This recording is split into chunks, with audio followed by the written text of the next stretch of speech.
मनुवादी विचारसरणी ही पुरोगामी महाराष्ट्राला न शोभणारी आहे आणि एकंदर पुरोगामी महाराष्ट्राला अशोभनीय ज्या गोष्टी सुरू आहेत या विरुद्ध लढा पुकारणं हाही प्राधान्य राहील. जो पुरोगामी महाराष्ट्र म्हणत असताना संतांचा, विचारवंतांचा फार मोठा वारसा आपल्याला लाभलेला आहे आणि याच महाराष्ट्रात आज जातीच्या नावावर, धर्माच्या नावावर जो नंगानाच चाललाय हा थांबवण्याची आवश्यकता आहे.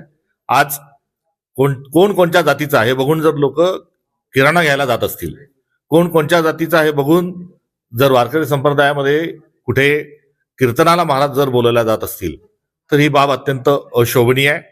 हा महाराष्ट्राला, पुरोगामी महाराष्ट्राला लागलेला कुठेतरी हा जो शाप आहे हा दूर करण्याची आवश्यकता आहे. त्यामुळे सद्भावना आज महाराष्ट्रामध्ये घेऊन जाण्याची आवश्यकता आहे, प्रेम घेऊन जाण्याची आवश्यकता आहे, सौहार्दता घेऊन जाण्याची आवश्यकता आहे आणि एका हातात संविधान आणि दुसऱ्या हातात भारताची जी परंपरा आहे, जी संस्कृती आहे, जी गंगा जमुना तहजीब जी आहे ही आम्ही पुढे घेऊन जाणार आहोत.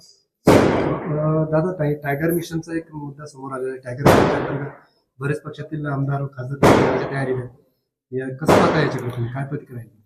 इंग्रजांचा विचार, इंग्रज गेल्यानंतर पुढे घेऊन जाणारे काही राजकीय पक्ष आज दुर्दैवाने सत्तेत आहेत आणि फोडा, तोडा आणि राज्य करा हे इंग्रजांचं मूल्य ते अजूनही जोपासत आहेत.